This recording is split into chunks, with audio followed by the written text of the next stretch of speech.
This is Karen with NewClevelandRadio.net, and it is time for Avoid the Maze. And I want to give a big shout out to Podmatch.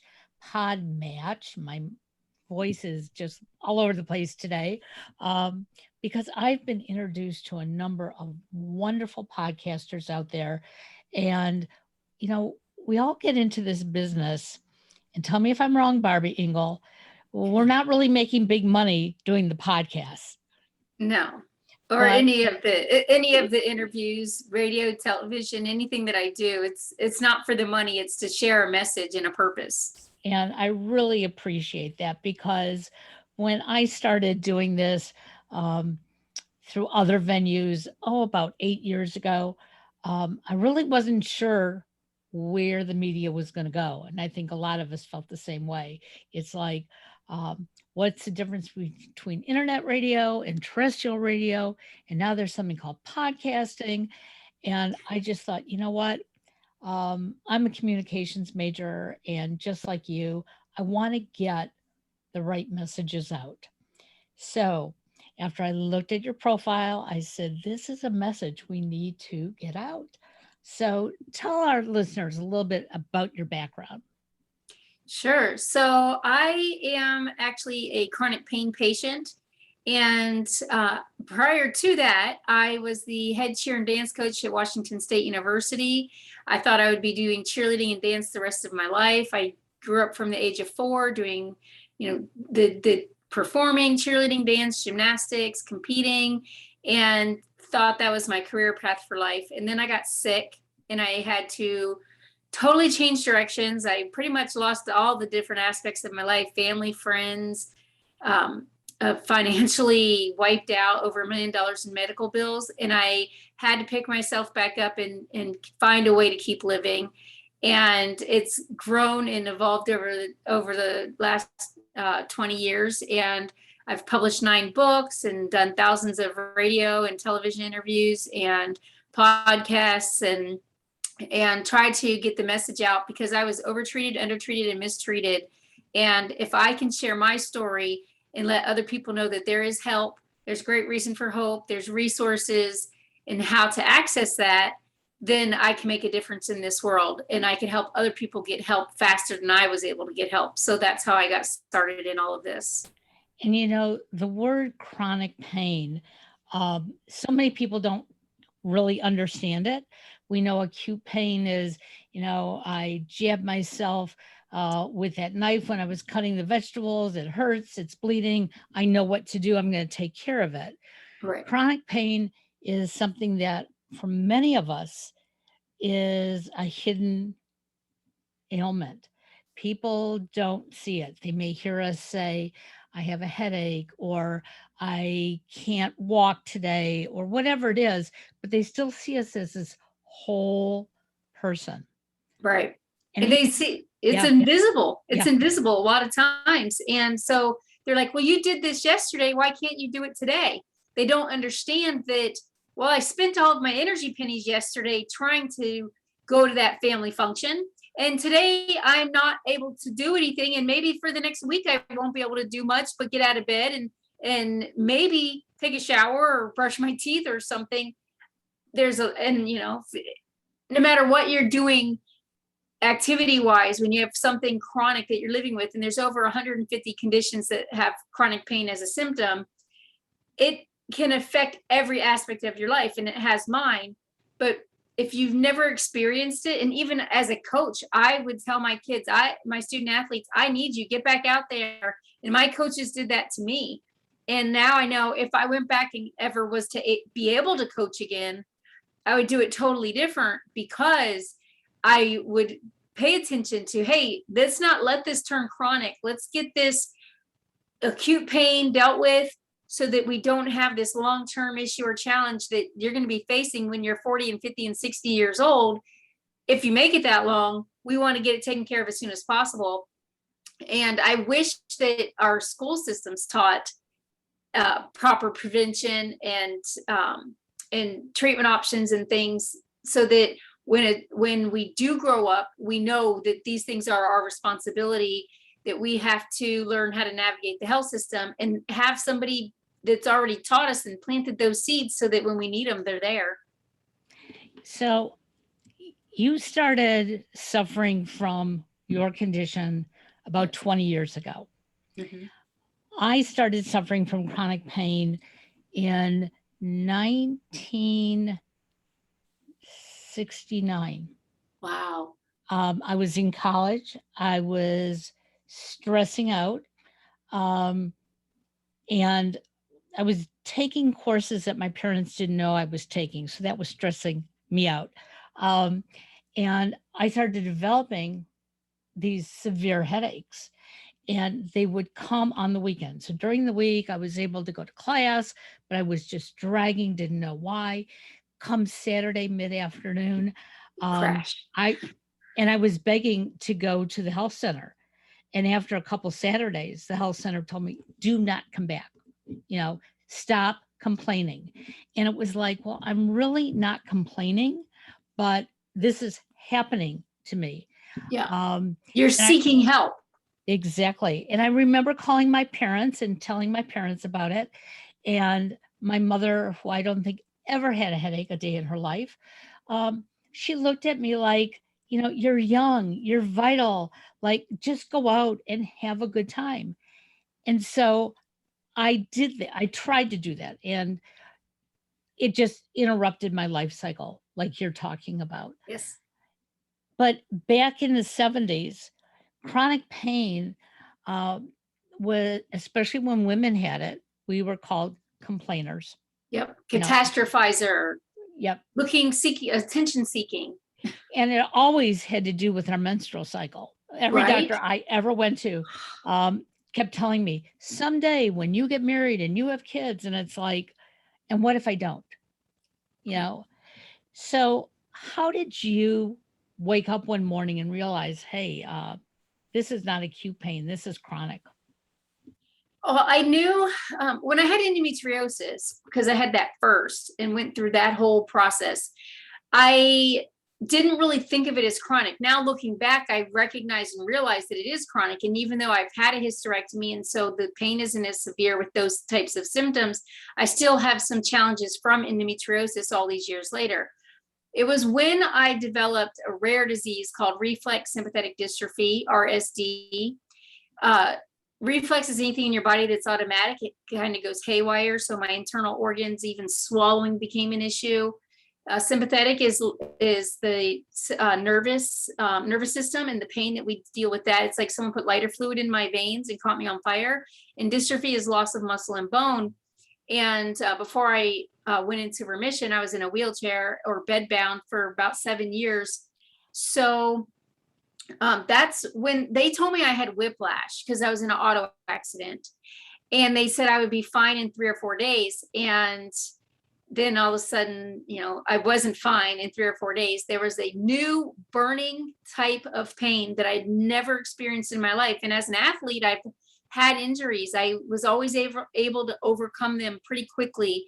And nothing really kept me down. And I expected that in my student athletes, because that's what I experienced. All of a sudden, there was this new burning fire pain, which was the worst symptom. I mean, I had other symptoms. My skin color changed. I had like blanching. It looked like spider webs on me. I had chronic vomiting, migraines, vertigo, dizziness, loss of energy, inability to sleep properly. I would sleep about 20 hours a day, but I couldn't sleep straight through. Sure. And I wasn't dreaming. I wasn't having REM sleep.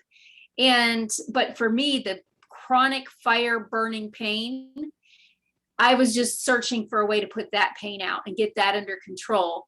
Then we could look at all these other things that were going on, but doctors, I wasn't able to verbalize the type of pain I was experiencing, because I'd never experienced it before.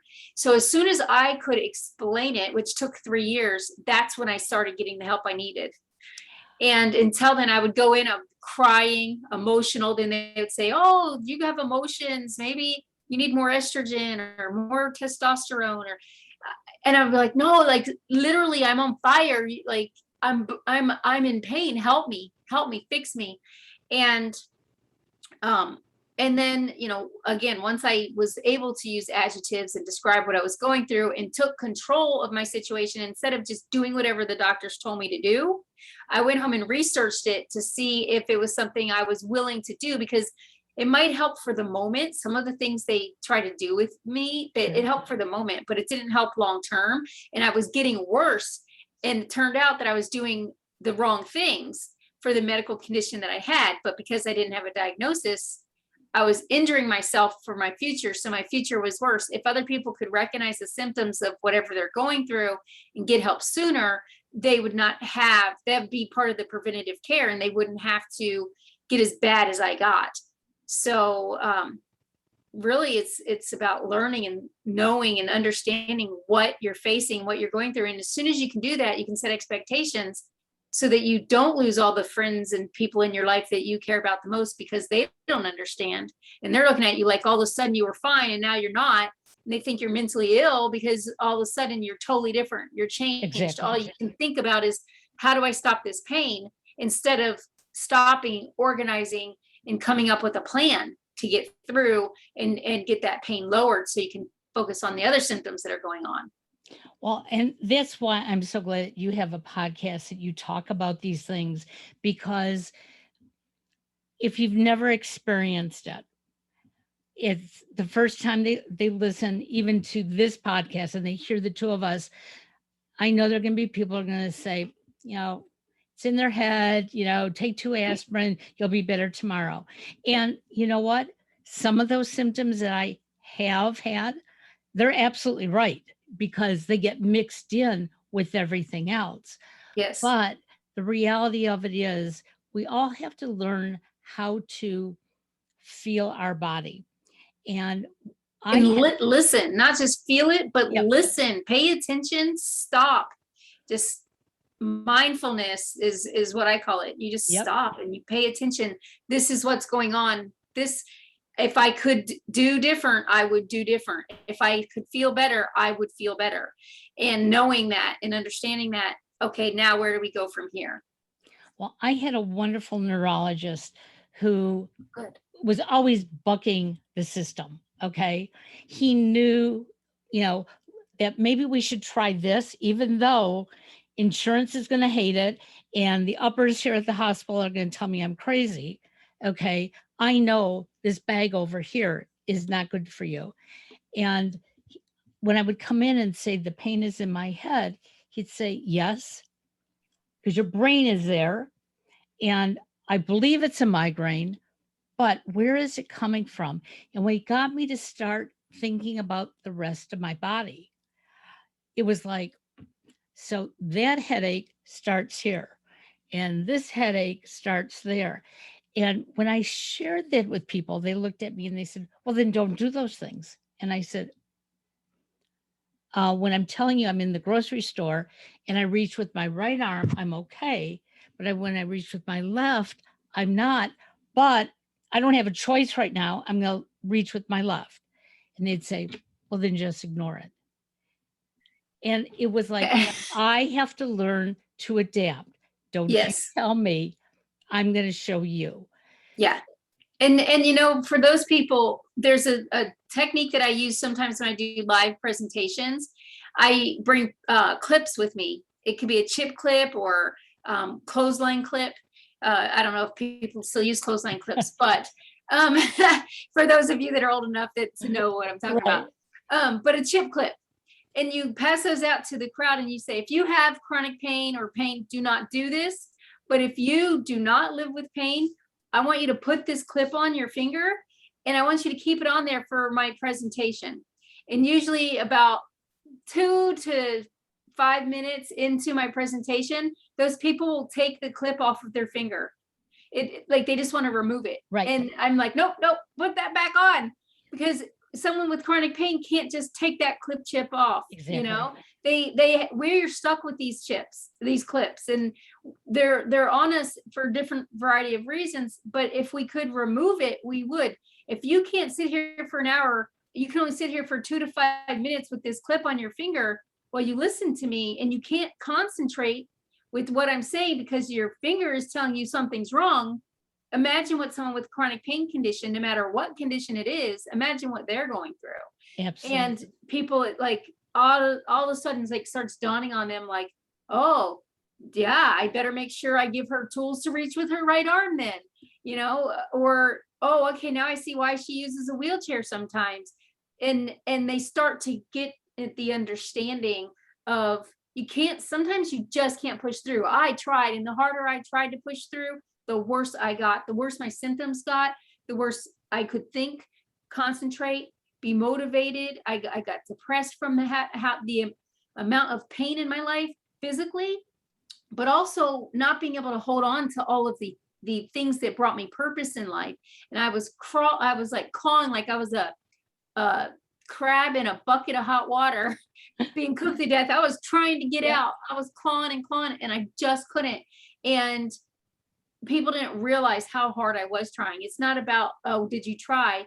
Believe us, we are trying our best, and that's all that we can ask of anybody, to try your best in each moment that you're facing. Absolutely. And sometimes it leaves you in bed, and sometimes you're able to get up and do something. So it really does make a difference in our lives to have the people around us know and understand what we're going through. And that comes back to communication and setting the expectation. Exactly. So you talked about in the beginning that here you were coaching. Now you're bedridden. I mean, you're a young person to be bedridden, and probably with not an official diagnosis. Yeah, it took 3 years to get that official diagnosis. And throughout that time, I questioned myself. Everybody around me questioned me. I saw 43 medical providers before I got a proper diagnosis. And I went through mistreatment, overtreatment, undertreatment. It literally, that was my sole focus in life, was to get out of pain as best I could, find answers. And I knew I wouldn't give up the life that I had. So for me, that was one of the motivating factors to keep driving and pushing forward. And I've always been a spiritual person, but I also turned to God during that time and said, God, be with me. You say in the Bible that you're with me, so I'm trusting that you are. Why is this, not necessarily why is this happening to me, but why is this happening, and how do I fix it? And what's the purpose? More, I was searching for the purpose than the why. And I couldn't always see it in the moment when I was going through different challenges and new things would come up. But over time, looking back, I see, I was in a marriage for 10 years. I was pushing myself really hard. I thought that I was being the best coach I could because I was winning at competitions. My team was winning. We were top 5 in the country. I thought that I was living my best life, and I really wasn't. I was on the wrong track. And I then saw all the little pebbles that God like placed before me along the way. Here's a sign, here's a sign, here's a sign, here's a billboard. Okay, now I'm I'm trying to tell you, you got to change some things in your life. And then I couldn't do any of it. And it was like, whoa, what is going on? What do I do? I lost my purpose. I think I found it. I am supposed to be a cheerleader. I'm just supposed to be a mental cheerleader, not a physical cheerleader. So I did find my purpose through that 3-year process, but it also was very hard because no one I knew had gone through this, or I didn't know that they had gone through any challenges like I was facing. And the harder I tried, the worse it got. Well, and so many of us have been taught that we shouldn't be verbalizing all this. Okay. And I remember that growing up when the headaches, started in college. And my mother finally said to me, don't tell your instructors, because then your instructor's going to want you to drop out, and you can't drop out, and you got to finish. And you hear all these things saying, okay, well, I'll be a good girl. I'll do it. And when but at what cost? Yeah, exactly. And when I finally got so sick that I could not stay in school, I felt shamed because, again, the only way people saw my pain was that when my migraines got to their worst, my eyes would jut out to the right and to the left. And so they would say to me, like, you're not cross-eyed, what's going on there? Right. But they only saw that. They didn't see me admitting that I was suffering because I was told, do not tell anybody. You also mentioned about being undertreated and overtreated. Yes. And the overtreatment sometimes makes us worse than the undertreatment because you put all those chemicals and things into your body and they're the wrong chemicals. And surgeries. I did surgeries that I wasn't even supposed to do, but I was listening to the doctor who didn't know what my diagnosis was. And they were trying to help me with whatever their expertise was. I had a doctor tell me after a vascular study, I have vascular constriction due to the RSD. And he would say, look, you're going to die if you don't have your rib out. And he rushed me into surgery because he thought I was going to die because of my vascular constriction.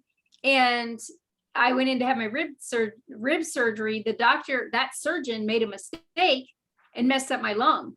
So it was just a snowball effect. It also made the RSD, which started my face, neck, and shoulder. It started regionally. It ended up spreading to my whole body and attacking my whole body instead of regionally. Some people get the RSD and they only have it in their pinky or wherever their original accident or injury occurred. And for me, because I had all these extra surgeries and procedures and things like the rib removal, which they had to do twice because the first doctor messed up, it spread throughout my whole body. My body was attacking itself.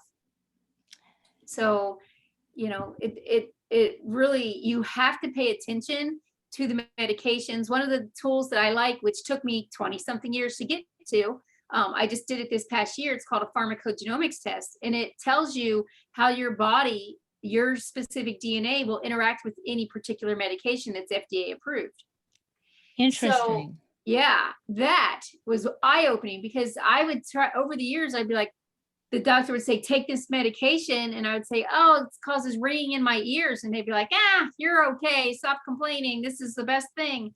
Or the reason why I got the pharmacogenomics testing this past year was I had valley fever, which is a fungal infection in the Southwest that you can get. And they put me on a medication called fluconazole. And they said, this is the best medication in the world.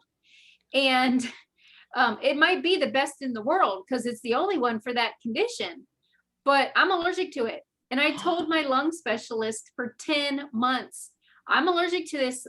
It makes me worse every time I take it. And she said, you have to keep taking it. You have to do it. And then I finally got those pharmacogenomics tests back and it said I'm allergic. And hello, I tried to tell her I was allergic. She didn't believe me. And I kept taking it, and turns out I was right. And she apologized, but 10 months of suffering and itching out of my skin and having these major open wounds and sores from taking a medication that I'm allergic to, but it's the only one on the market. So that's what she had to give me. But I'm doing better, even though I'm still positive for valley fever. I'm doing better with no treatment and letting my body fight it than I was on the medication that's supposed to fight it for me. Well, and people think that once you go to a doctor is recommended either the best in your area, the best in the country. I'm not saying they're not, but they may not be the best for us. Yeah. One of the things that I've learned over the last 40, 50 years, that every once in a while you have to fire your doctor and move on. I've been, and to some people, they wouldn't call it suffering, but I'm going to call it suffering. For the last 2 years, I've been suffering with a condition that's called lichen planus. And lichen planus, almost nobody treats it. Nobody really knows what to do with it. It can start on your hands and feet. It can go into your mouth. It can go into your vaginal area. I've had it in my mouth for 10 years and I have horrible sores. Well, the dentist can't do anything about it because it's really not a gum disease. It's an autoimmune disease. Yep. And usually it's dermatologists who treat this. Mm-hmm. And I was treated 10 years ago and it seemed to go into a remission.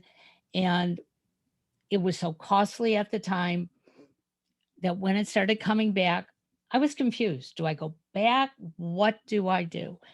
Well, make a long story short, this past year I had to go back, but I did what you did. I started doing the research because in 10 years, there's more treatments out there that people know more about it. Yes. And the first doctor I went to, when he looked in my mouth, he said, "Oh, you have oral cancer." I said, "Really?" I said, "Okay, you can take a small biopsy." Because if I do, I do. Then you need to get I it go to the fixed. dentist twice a year. Okay. My dentist has never said that. He looks at my mouth, he uses the ultraviolet. So they take the biopsy and it comes back negative. But he still says, "I don't care that's negative. That's what you have." And I said, "Okay, I'm going to get another opinion." So I went for a second biopsy, came back negative. Now, if two are going to come back negative and they're in different parts of the mouth, I'm convinced I do Yes. not have oral cancer. And I went back to the doctor and I said, "Okay, you've been proven wrong. Now, what do you suggest?" And he said, "Live with it." And I said, "No, I will find somebody who is willing to treat me." Now, the doctor I found is taking almost 3 months to come up with what is going to be a good treatment plan. And that's what I want people to hear, that it's not that he's wasting my time, but we are doing it in baby steps, because if the first thing doesn't work, we have to step back. And we all want that magic pill. I'm sure you still do too. Wouldn't it be great if somebody could give you the magic pill and tomorrow you could be out there doing the coaching you've always done before, have no pain? Right. The reality of it is, it's not that way. Right. And so, for those of you who are out there listening and something hurts, first of all, you have to define it, okay, the best you can. And I know that you said that was hard for you. You couldn't find the adjectives to explain the burning in your body. All right.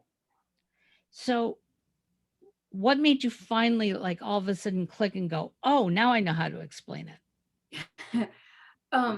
The 43rd doctor, he said, "I want to read all your records before you come in," which at that time it was 3 3-inch binders. So it was like 9 inches tall. My records now are 4 feet tall. If you stood them up from floor to up and measured, it's 4 feet tall. So he looked at everything. He looked at the first 42 providers and he came in and said, "I think I know what you have. And I want you to, I want to do this test on you, and I said, well, I've been a guinea pig for 3 years now. I want to go home and study and research and find out." And he said, "Well, I think it's RSD." And I said, "Well, I had looked that up on the internet and I asked my neurologist if that's what I had. And he said 100% no." And he said, "Oh, interesting. What test did he do?" "There's the Interesting. test? What? Yeah. What are you talking about?" And he said, "Well, I want to do this test, but it's a procedure. So go home and make sure you're comfortable with it. And when you are, you come back and see me." And I went home and studied and learned. And about a week later, went back in to have the test done. And that's in that research over that week, that's when I started understanding about the burning fire pain, and that those are the words. Had I had those words earlier, another doctor may have recognized or noticed this is a rare disease, so maybe not. But I think that would have been the key words that I needed: burning fire pain, that would have gotten me the care that I needed. And but he recognized, looking at, because I'd seen heart doctors and lung doctors and had the rib surgery and vascular doctors and skin dermatologists, dentists. I've seen so many different people and no physical therapists. Nobody could piece it together. And he was the first one that stopped and looked at everything and told me, "Go home and research, go home and study." If a doctor is afraid for you to go and research and understand what you live with these symptoms on a daily basis. Sometimes we try to hide them. People say, "Oh, you're acting." Well, no, I'm acting fine, but I'm not. I'm not acting not fine. Right. That's when it gets so bad that I happen to mention it. And now I have the nerve to be heard. I am going to share what I'm going through because other people stay silent. And when we stay silent, nothing changes. No treatments come down the pipeline. Nothing happens with getting us help and hope and keeping us moving forward. And so by sharing our stories and sharing what we're going through, that is what got me to the right vocabulary. And I wish it had happened sooner. And I hope that other people listening to us today will speak up, use their voice, share what they're going through, not to be a complainer, not to get attention, but to really get the care that they need in a timely manner so that they can live more life and a better life and a purposeful life. And that's what it takes, is us sharing our voice and sharing what we're going through. Absolutely. So during this last year and a half, almost 2 years of COVID, Yes.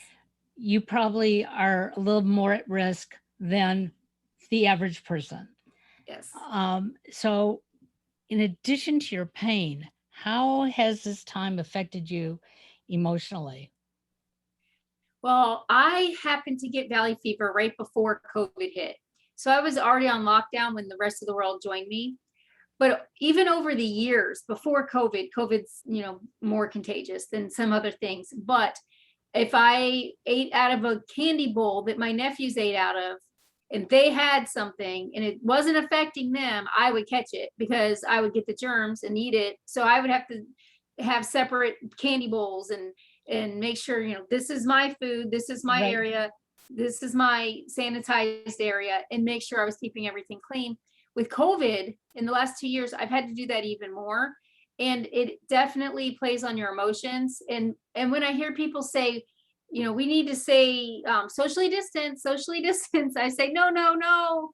We need to be socially together, physically distant, because that's part of humanity, is having that networking Right. and that connection and talking to people and sharing what we're going through in our life and our journeys. And to not have that is very damaging to our emotions, our psyche, who we are.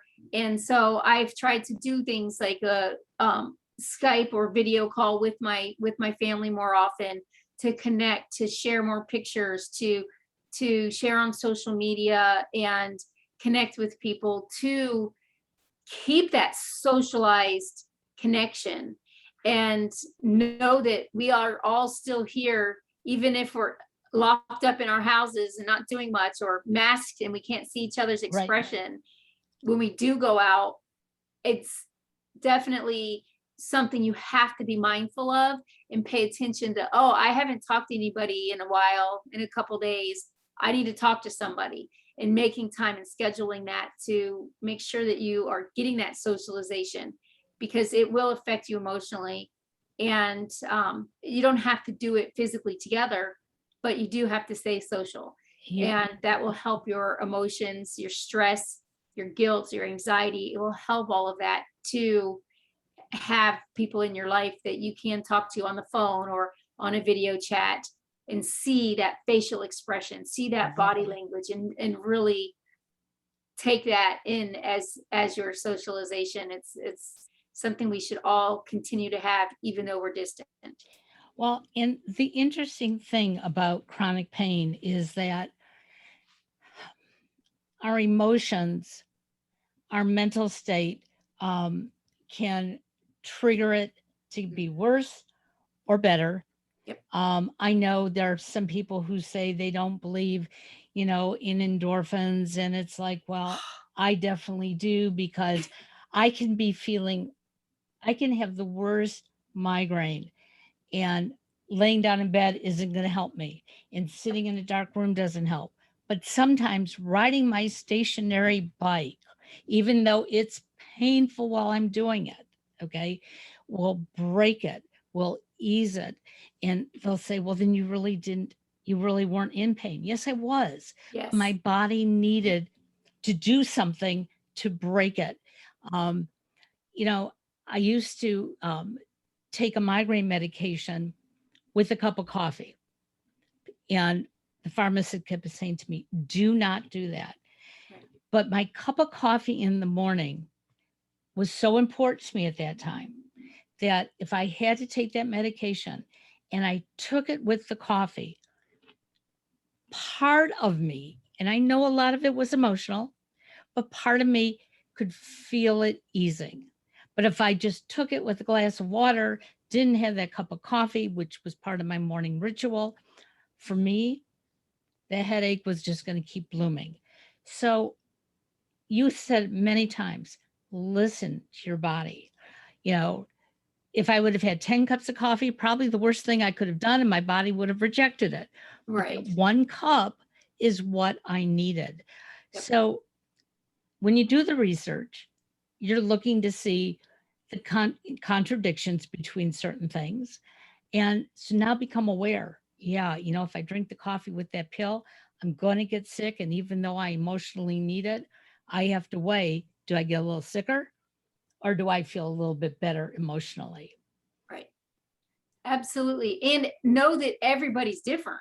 So something that works for you might not work for the next person. Right. And, you know, maybe wake up an hour earlier so you can have your coffee, have that comfort, and then take your pill an hour or two later so that there's time in between. Or, you know, find what works for you and know and understand that even if it's your identical twin sister or sibling, you are still going to need different things Right. to treat that condition. That's why there's so many choices and options and medications and over-the-counter choices and durable medical equipment, because we all are individual, and it's going to depend on our genetics as well as environment as well as lifestyle to get the things that we need. And, you know, really take that time to listen. Just exactly what you said. So important. So you took your physical coaching job Mm-hmm. and you basically have created a coaching through communications. Right. Absolutely. And I say I used to be a physical cheerleader. Now I'm a mental cheerleader and a cheerleader of hope and help. And it's given me, it is my life purpose. And I can say all the way back to my first memories, I was about 4 years old, and I said, I'm going to be a cheerleader the rest of my life. This is my purpose. And of course, my dad was like, no, you're not. You have to be realistic. But I was convinced, and then all of a sudden I was too sick to do cheerleading, and I was like, oh, what is my purpose? And my purpose is to be a cheerleader, just not the cheerleader that they expected me to be, or that I expected me to be. And I took that, turned it into a business, as well as I run a nonprofit, International Pain Foundation, and I do what I can do and live the life that I can in each moment. So as I said in the beginning of this, some times are better than other times, but I know that this is my purpose, and I took the guilt off myself that it may take me longer to accomplish things, but I can still accomplish the things that I need to, the goals that I set for myself. I can find a way. And I realized that if I take life moment by moment, instead of looking at a 24-hour clock, I say, what can I do in this moment for it to be the best moment? And some moments are seconds, and some moments are hours or days. What can I do to get through? I live a better life, more life, and I'm able to accomplish things that I know other patients say, I could never do that. Well, it's because you say you could never do that instead of setting a goal and working towards that goal, even if it's the tiniest step each day. Even if one day you're fine, and literally fine, and the next day you're bedbound, it's okay to be bedbound that day. And during that bedbound period, maybe you can't get up and do something physical, but you could still dream and think about, well, when I am able to get up out of bed again, what can I do? What's going to be my goal? How do I want to accomplish it? And come up with different ideas. There's a million ways to do something. Don't get stuck on, this is the way I got to do it. No, go around it, over it, under it, through it, whatever it takes. Grab someone's hand and bring them along with you. Whatever it takes to get there, you can do it. Be open to the million ways to get there, because that's what it's going to take. You know, it's interesting because this morning I wrote my blog and basically was, if we can just find seconds and minutes during the day to feel good, feel happy. I know I went through a stage where I kept saying, no, I don't know what makes me happy. And I really didn't, because all I was doing was working and doing and doing and doing. I didn't look around me. And I remember being at a board meeting and they went around and it was, what is your favorite food and what makes you happy? And I was also trying to lose weight. So I didn't want to think about food. So my first answer was, I don't have a favorite food. Everybody looked at me like I was insane. You've got to have one. And what makes you happy? And I said, I guess being busy. And I look back at that and it's like, you know, I was mechanical. And when I realized I wanted to, at the end of the day, at least say, hey, I remember laughing at that. I remember smiling. You know, it may not have been all day, like you said. It may have been those snippets, but if you have those snippets, you have something to build on for the next day. Absolutely.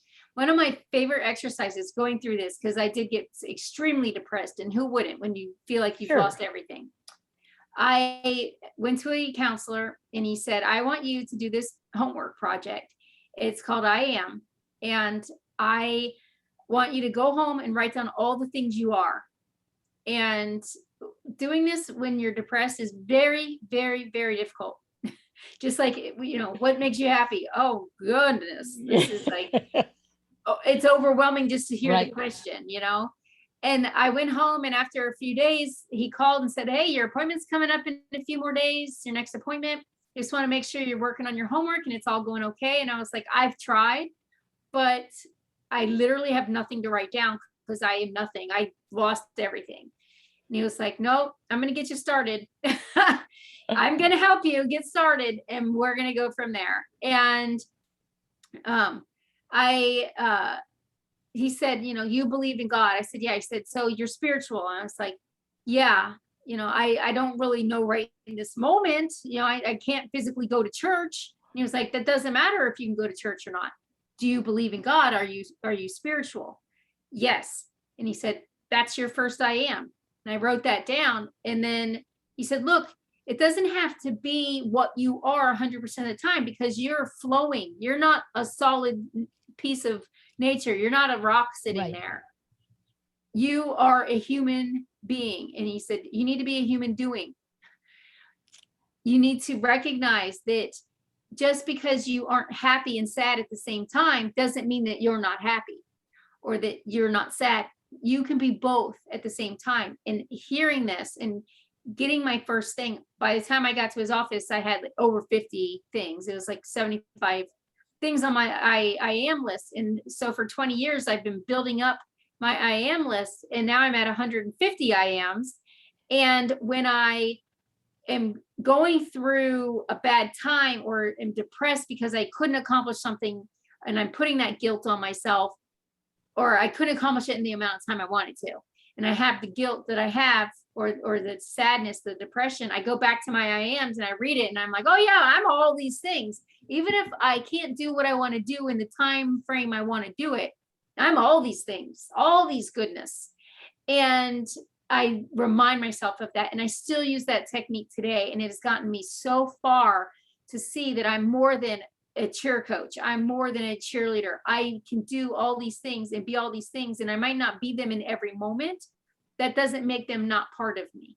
Absolutely. So tell our listeners a little bit about this pain group that you have. Sure. It's called International Pain Foundation, and we focus on 4 areas: awareness, education, social events, and access to care. Awareness is for the public, because a lot of times the public doesn't know or understand unless you've gone through it, or you hear it from somebody who's not directly related to you. It's harder to take in if it's your family member saying, I'm in pain. When you hear it from somebody else, it makes sense a little bit more. So we have that awareness aspect. Education is for the patients, caregivers, and medical providers.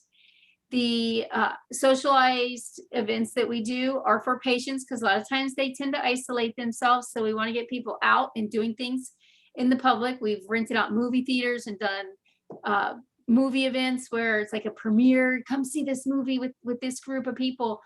You can run, walk, roll, dance, think, watch a virtual video. And then access to care, which is finding resources, getting the right medical providers, if you don't have a diagnosis and you're idiopathic is what they call it, getting a proper diagnosis and going through that process, appealing insurance, getting the access to the care that you need. It could even be, we've supported legislation in the past of this legislation. We want to make you aware of it. If you like it, support it, call your legislator. If you don't like it, call your legislator, but do something, be active and proactive in getting the access to care that you need. And you know, the pharmacogenomics testing and all of that type of thing, as well as the webinars, the podcasts, the media that goes out, that some is directed at patients specifically and some is directed at the public to plant seeds that hopefully grow into a tree of knowledge when that person needs it in their life. So it's pretty well rounded, and a lot going on. And it's phenomenal, and it's sad that a lot of us don't even know about it. So we're going to make sure it's in the show notes so that if you missed any part of it, it'll be there and you'll be able to get out to the website. The big thing that you brought up really is the education and awareness for all of us. And it's education and awareness in the medical schools and the medical facilities. I know I have been frustrated with doctors sometimes saying, why doesn't my doctor know? And I realize my doctor's human. My doctor can only know so much. And unless I can bring it to my medical team's attention of what I think I might need, they're not going to be aware of it. So let's not point the finger at our medical system, because again, no matter what area of expertise we're all in, we don't know it all. In fact, I had somebody who called me yesterday who wanted me to give them and recognize that. Yeah. As the patient, recognize that if that provider says there's nothing else I have to offer you, it's not you. It's that's their specialty. They've offered you what they can offer you, and another provider might be a better fit. Absolutely. Don't take a guilt or a negative feeling away from that. Find the provider that's right for you. Absolutely. And make a team out of them. So how often do you do your podcasts? Let's talk about that. Oh, I think I lost you. Are you there? I can hear you. I hope we didn't lose Barbara. Oh, okay. There you are. I can hear you now. Okay. So to all of our listeners, that's the internet having some chronic pain. There you go. So very good. How often? Yeah, I didn't hear if you had a comment to that. I didn't hear it, but yeah, go ahead. So the question was, how often do you do your podcasts? I think you had we do the podcast about once a month, and then we do like specials and things that come up. So at least once a month, but sometimes more often depending on what's going on. And I can tell you September through November is our busiest time of the year. So we probably do the most during September to November, but it goes year round. Just some months have less going on. So we do it less often, but it's every month. And there's no reason why people shouldn't go back and re-listen to a podcast, because they most likely missed something the first time. Well, I want to thank you for joining us today. You are an absolute delight. You are helping so many people. And I want to encourage everybody out there, it's time we all work together on this, because even if you're not experiencing chronic pain today, doesn't mean that you may not, feel it in the future. So let's all work together and become aware.